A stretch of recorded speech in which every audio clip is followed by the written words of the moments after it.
Welcome to Just Know and Learn General Knowledge. Biography of Rani Lakshmibai. Rani Lakshmibai का जीवन चरित्र। Highlights. नाम मणिकर्णिका तांबे। रानी लक्ष्मीबाई। जन्म 19 नवंबर 1828, वाराणसी, भारत। निधन 17-18 जून 1858। उम्र 29। कोटा की सराय, ग्वालियर, भारत। जीवन संगी झांसी नरेश महाराज गंगाधर राव। नेवालकर संतान दामोदर राव, आनंद राव गोदलिया। घराना नेवालकर।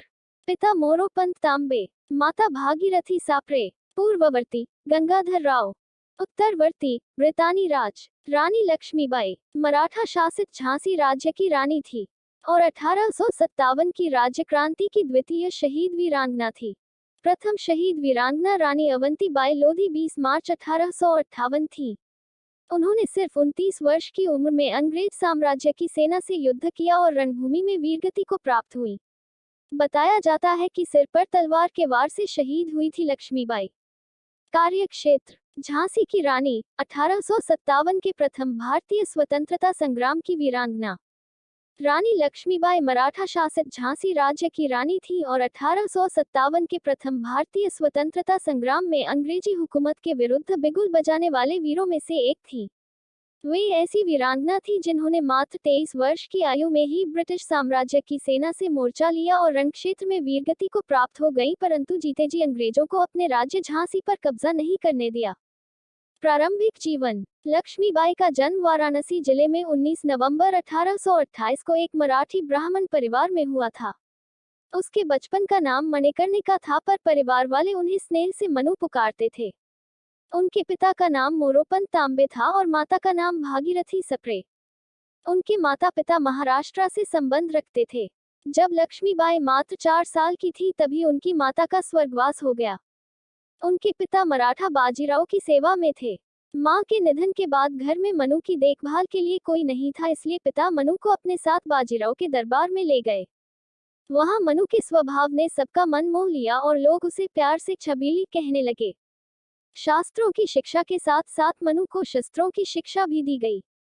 सन 1842 में मनु का विवाह झांसी के राजा गंगाधर राव निम्बालकर के साथ हुआ और इस प्रकार वे झांसी की रानी बन गईं और उनका नाम बदलकर लक्ष्मीबाई कर दिया गया।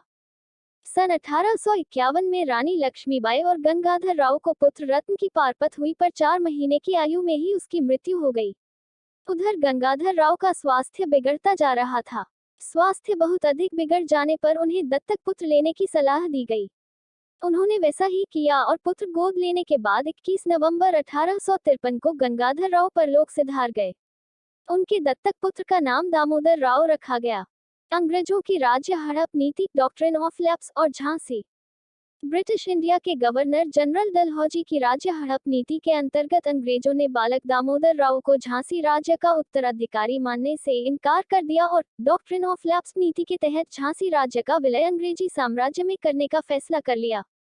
हालांकि रानी लक्ष्मीबाई ने अंग्रेज वकील जॉन लैंग की सलाह ली और लंदन की अदालत में मुकदमा दायर कर दिया, पर अंग्रेजी साम्राज्य के विरुद्ध कोई फैसला हो ही नहीं सकता था, इसलिए बहुत बहस के बाद इसे खारिज कर दिया गया।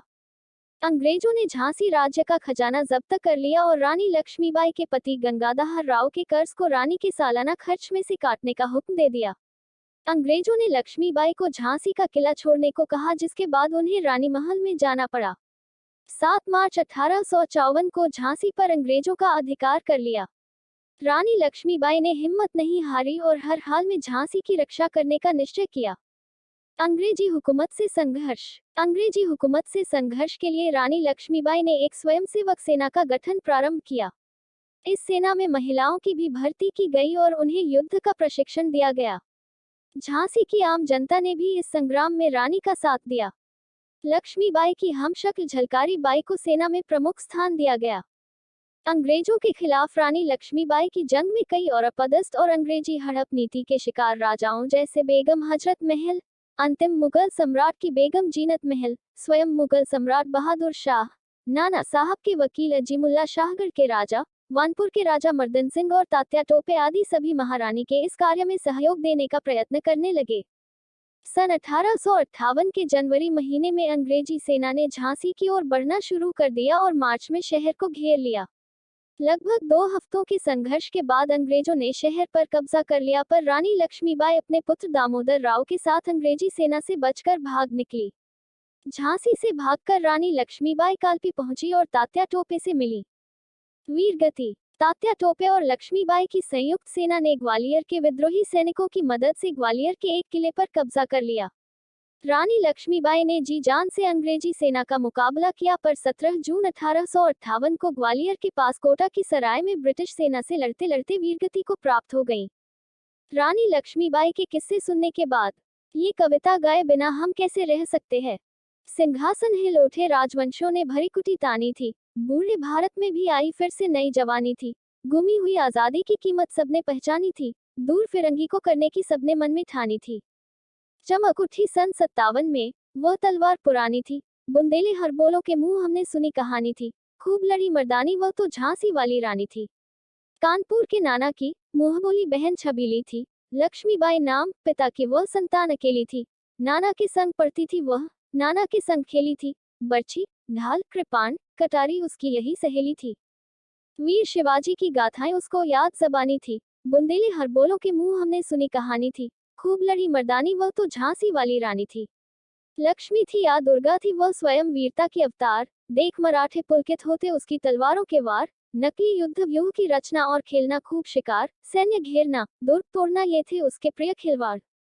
महाराष्ट्र कुल देवी उसकी भी आराध्य भवानी थी। बुंदेले हरबोलों के मुंह हमने सुनी कहानी थी। खूब लड़ी मर्दानी, वह तो झांसी वाली रानी थी। हुई वीरता की वैभव के साथ सगाई झांसी में। ब्याह हुआ, रानी बनाई लक्ष्मीबाई झांसी में। राजमहल में बजी बधाई, खुशियां छाई झांसी में। सुघड़ बुंदेलों की विरुदावली सी वह आई थी झांसी में।